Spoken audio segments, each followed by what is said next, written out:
Hello, everyone. We'll continue with the study of the Katha Upanishad. And today we'll go through verses, we're starting the third canto. So the third part of the first chapter, and we'll cover verses 1 through 6. So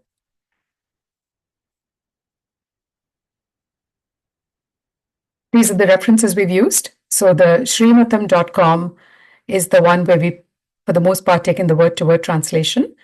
And then all of the others are sources that we continually go to do our reference. And, all of this, as you know, is for educational purposes only. All right. So let's start with a summary, which Val has very helpfully put together for us, even though she's not going to be here. So I'll cover it. So let's talk about what happened up to this point in time.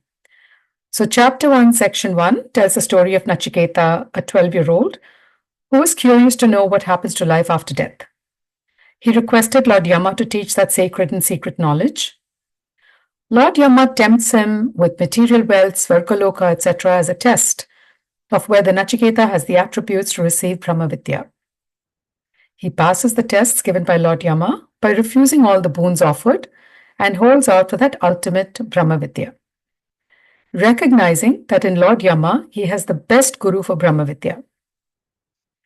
Then we moved on to the second chapter, and in the next 17 shlokas, Lord Yama expounds on the quality of that rare student, talking about Nachiketa, the wonder of finding a skilled preceptor, and then the teaching itself. Then Lord Yama answers Nachiketa's question of what happens after death by explaining the important features of the Atma as indestructible, never created, and all-pervasive. Smaller than an atom and yet larger than everything, it is not confined by time and space. Atma is the substratum of all creation. He also explains Atma follow the fruits of realizing the self by saying that the realized ones gives up happiness and sorrow, having obtained the source of joys, and rejoices indeed. Lord Yama introduces the methodology to realize Atma by transcending to that plane of consciousness through a serene mind and by chanting Om. So he highlights what you need to do in a very brief way, and the rest of the verses will elaborate on it. Now we get into the third section, and Lord Yama starts to focus on the Atma Vidya itself. Since this teaching is subtle and repeated listening is required. In this chapter, Lord Yama describes the sadhanas or the preparation for Atma Vidya, then Atma Vidya itself, and then the benefits. So the first two chapters have been like a story, right? We've been following this journey of this 12-year-old talking to Yama. And now it starts to get, like as we were just talking, a little more abstract, a little bit more difficult to follow. So, our stance in this has been to go back to the original Sanskrit, understand it word by word, then look at what the commentators say about it. And the third step is for us to create our own meanings out of it. So the questions we teed up for discussion as you go through this is checking your understanding of the Jivatma or the Atman and the Paramatma or the Brahman. So the names are used interchangeably, but it's the Atman, Brahman that we've been talking about. There is a chariot metaphor. So at this point, the traveling metaphor starts to emerge. And so just listen for the chariot metaphor and what does that mean for you? And finally, it's about how can we control or harness the mind to realize Atma. Now, Yama's already said that the fruit of a serene mind, that's a prerequisite to this Atmanyan. So how do we control and harness the mind? Now, we learn much more about it, but at every stage it's helpful for us to just go back and check our own understanding of it. So let's get started. So the first one talks about two drinkers. Ritam pibanto sukritasya loke, guhayam pravishto parame paradhe, chaya tapo brahma vidha vadanti, pancha agnayaha ye, panchagnayo ye cha trinachiketaha. Pibantu is drinking. Pibantu is two drinkers or experiencers. Ritam is truth. And in this particular verse, the context in which it's interpreted as the truth is the results of your own actions. Sukritasya, that is what you have done. And sukritasya is, so the fruits of your karma accrue from what you have done. So the results of your karma, pravishto, these two having entered loke, within the realm of the body, parame guham, the guhayam, the deep cave in the innermost part of one's being, the heart, the intellect, aradhe, paradhe, into that which is the abode of Brahman, Brahma vidaha, the knowers of Brahman, vadanti, they speak of these two. Chaya tapo, chaya is shade, tapo is light. Panchagnyaya, the worshippers or the performers of the five fires, mainly the householders, yacha, and Trinachiketa, those who have thrice piled up the Nachiketa fire. So before we go, the Pancha Yajna, I thought it would be helpful to just kind of get some context. 5 daily sacrifices are prescribed. Deva Yajna, the pujas that you do, the offering to the gods. Pitri Yajna, the offering to your ancestors. Brahma Yajna, the offering to the enlightened beings, the gurus. Manushya Yajna, offering to the guests, Atiti Devobhava. Bhuta Yajna, offering to the environment. You feed the birds, you take care of the... So these are the 5, the Pancha Yajna, these are the 5 prescribed sacrifices on a daily basis that are recommended for householders. And the Trinachiketa, as we've talked about, 3 times you perform it, and then Yama goes into some detail in the second section about how to do it. So what does this mean? He says there are 2. Pibantau is 2. There are 2 selves. The Jivatma and the Paramatma is the context that the commentators provide for this, who drink of the truth or the rewards of their actions. Having entered deep into the cave of one's being, the intellect, which is the abode of Brahman, they are like shade and light, say the knowers of Brahman. Okay, Brahma vido vadanti. As also the householders who have performed the Pancha Yajna and lit the Nachiketa fire 3 times. So there's a lot going on in this verse. Right? So first it talks about 2 selves, the Jivatma and the Paramatma, who experience the fruit of their actions. Now the question is, if the Paramatma or the Brahman in you remains untouched, how is that Brahman going to experience the fruit of their actions? We'll find out.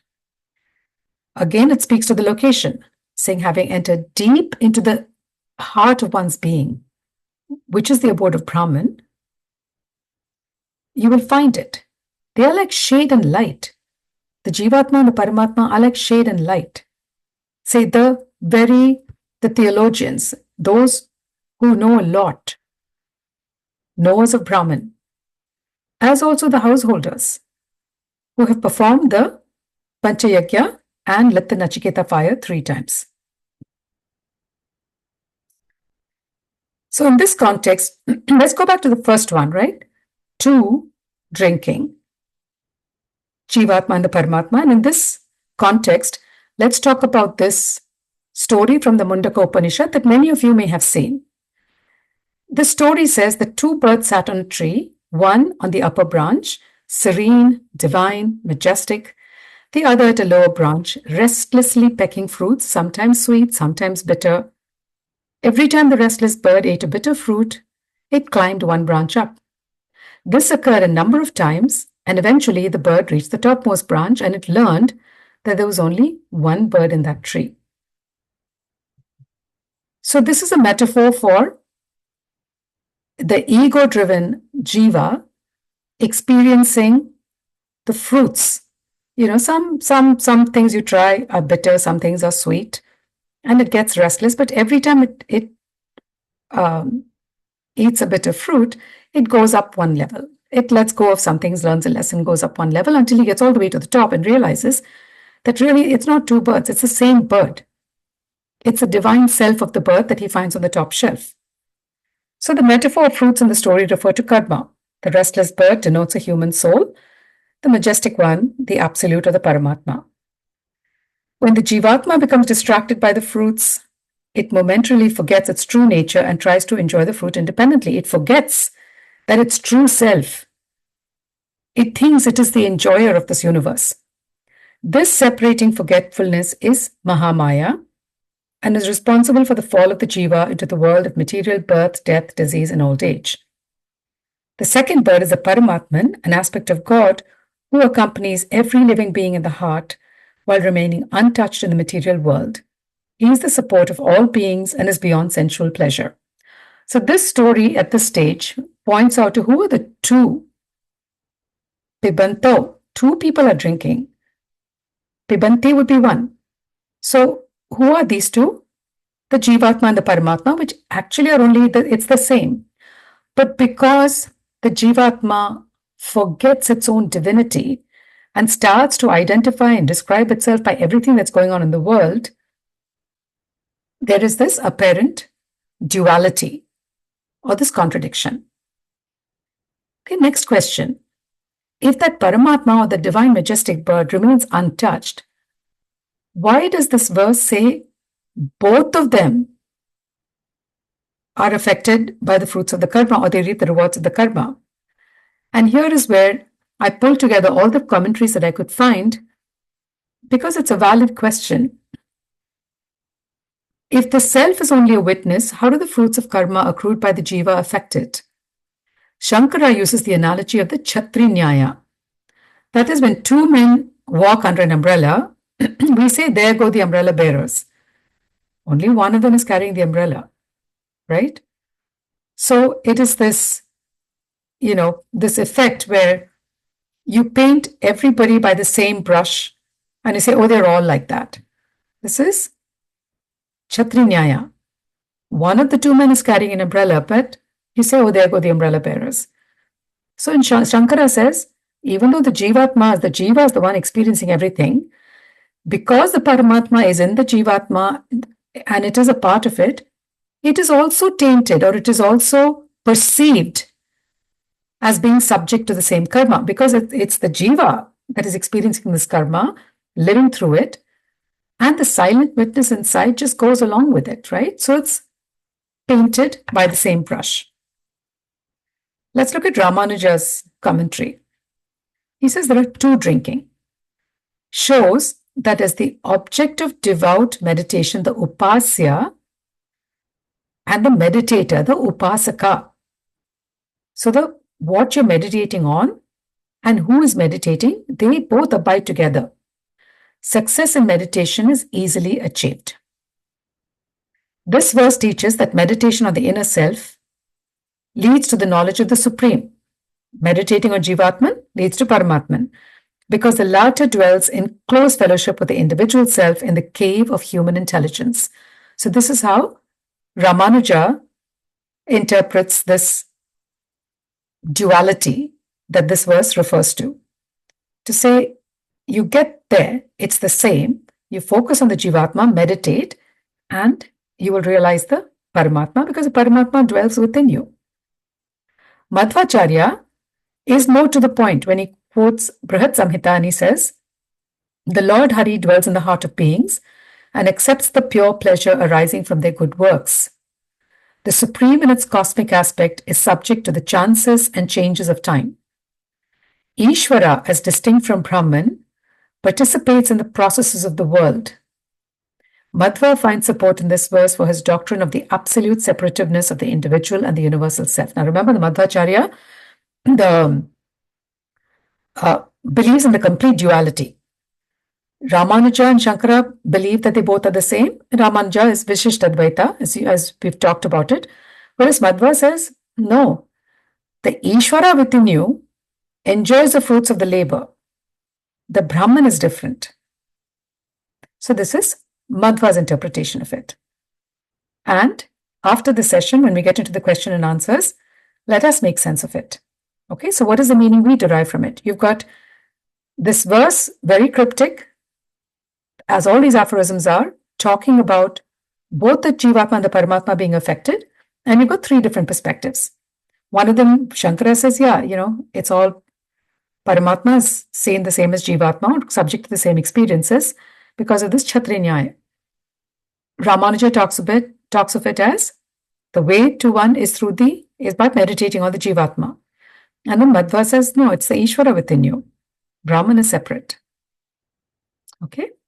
So the Ishvara is affected in Madhva's version. All right, so let's move on to the next one.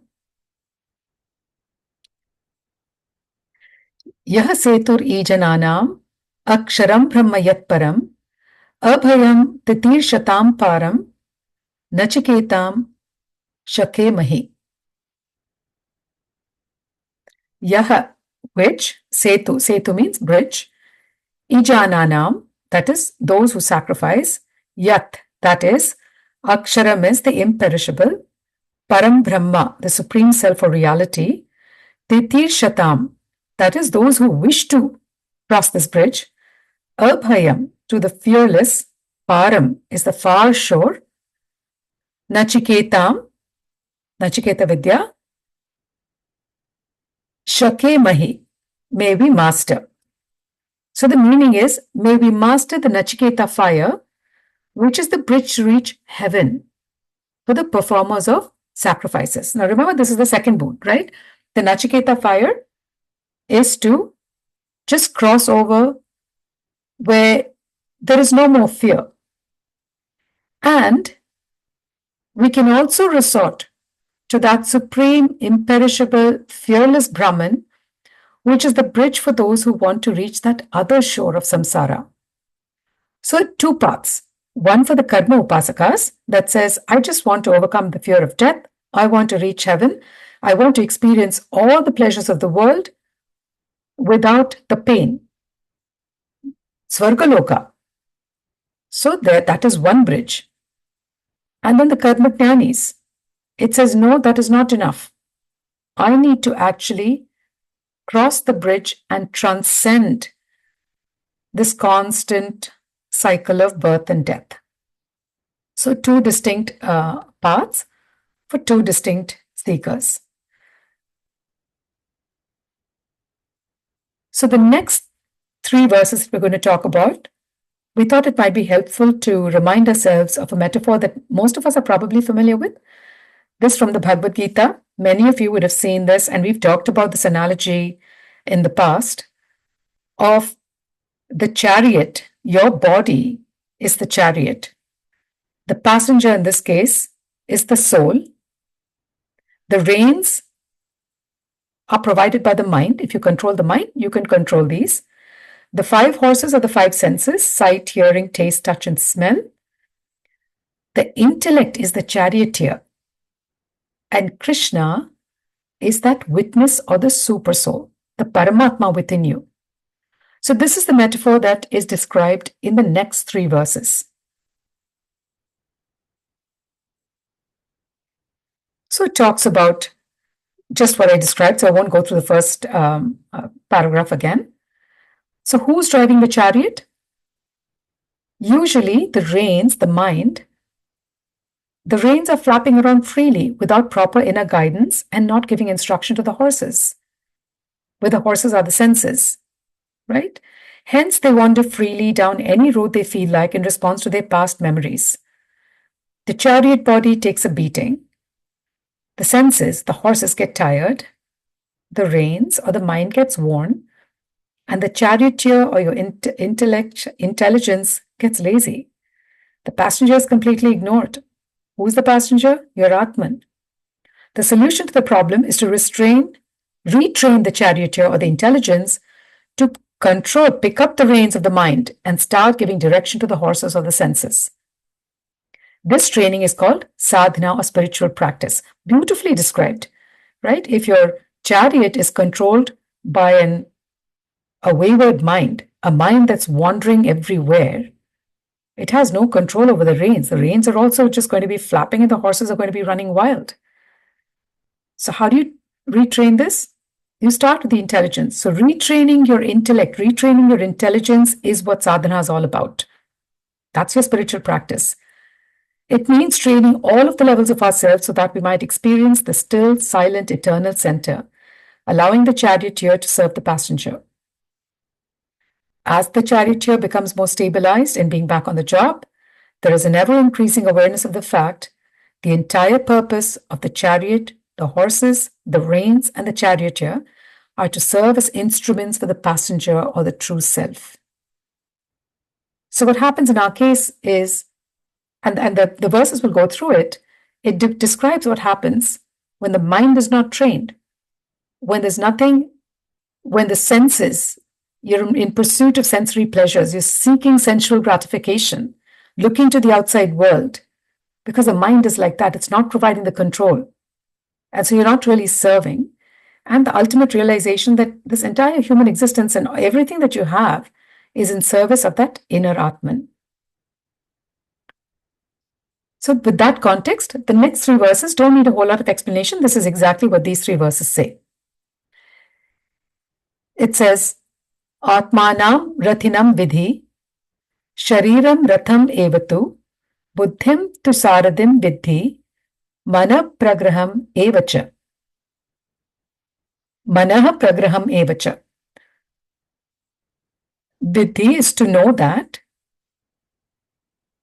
Atmanam, the self or the enjoyer of the fruits of karma, Rathinam is the rider of the chariot. Shariram, the body, Rathameva is your chariot. Tu and Buddhim, the intellect, Vidhi is to know, Saradim, the charioteer, Manaha, the mind, Pragraham is the reins or the bridle. Know the Jivatma to be the master of the chariot and the physical body to be the chariot. Know the intellect to be the charioteer and the mind to be the reins. Okay, and the diagram on the right shows you that.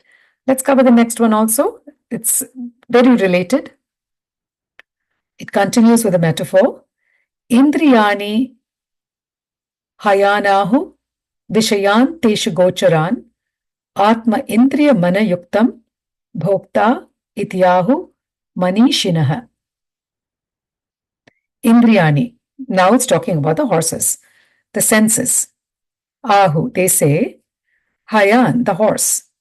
Teshu, they. Vishayam, the objects of the senses. Gocharan, are the paths, the roads.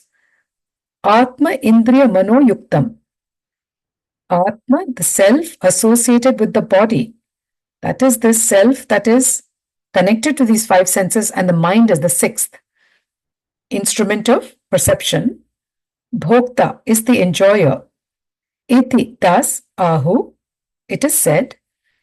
Manishinaha, the wise ones, the enlightened ones, or the sages. So they, who is the they? The enlightened ones, declare the sense organs to be the horses and the objects to be their paths. The wise men declare that the Jivatma, along with the body, sense organs, and the mind, is the experiencer. So whatever comes to you through your senses, the intellect makes sense of it, and the Jivatma experiences it, enjoys the fruits of it. Let's go to the next verse. Now it talks more about the intellect.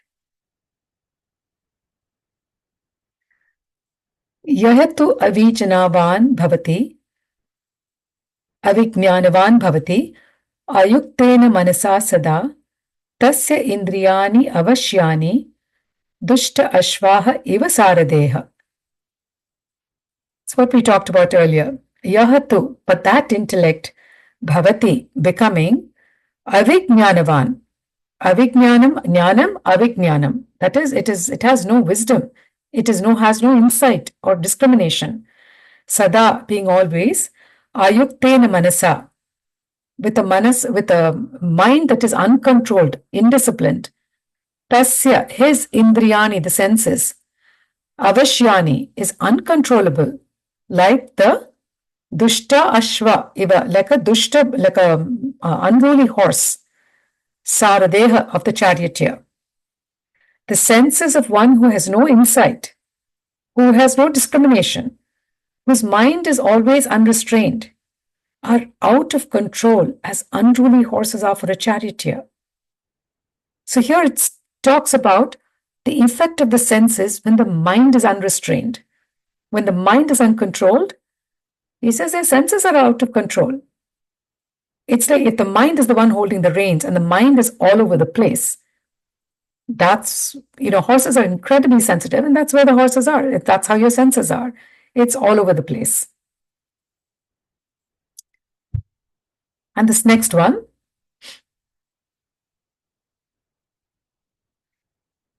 यह तो विज्ञानवान भवति युक्तेन मनसा सदा tasya indriyani vashyani sadashva iva sarade. So the flip side. Okay, so we just talked about the unruly horses, the unruly senses, and the indisciplined mind, and now it's the alternate. Yahatu, but that intellect, bhavati, becoming, vijnanavan. The earlier one was avijnanavan, vijnanavan, skillful, having insight and discrimination. Sada, being always, yuktena manasa, with a controlled or disciplined mind.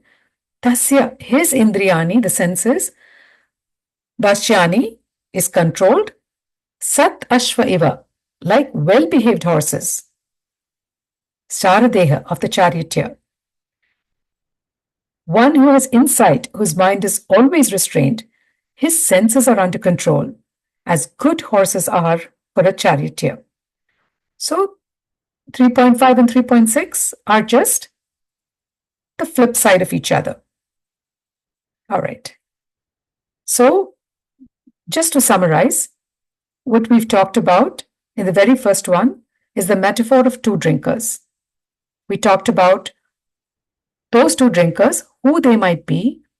We talked about how is the Paramatma affected by whatever is experienced by the Jivatma when the Paramatma is supposed to be the silent witness.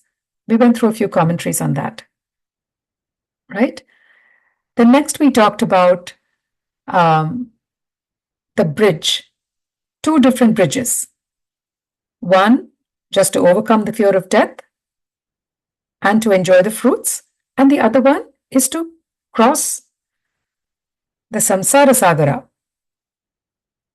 Then we got into the metaphor of the horses and the chariot, which most of you have seen in the Bhagavad Gita, Arjuna, Krishna, and it talks about the importance of restraining the mind and what spiritual practices. It relates it to the fact that you need to train the mind. So let's now get into that part of this session, where we make meaning of it, right? You've seen the Sanskrit word to word, you've heard the commentary, and now let us make meaning to say, what does this mean to us? So what is your understanding of this Atman and Brahman, or the Jivatma and the Paramatma that we've talked about earlier? What's your understanding of this chariot metaphor? And then how can we control or harness the mind to realize Atman? Okay. And with that, I'm going to stop the recording and we'll open it up to discussion.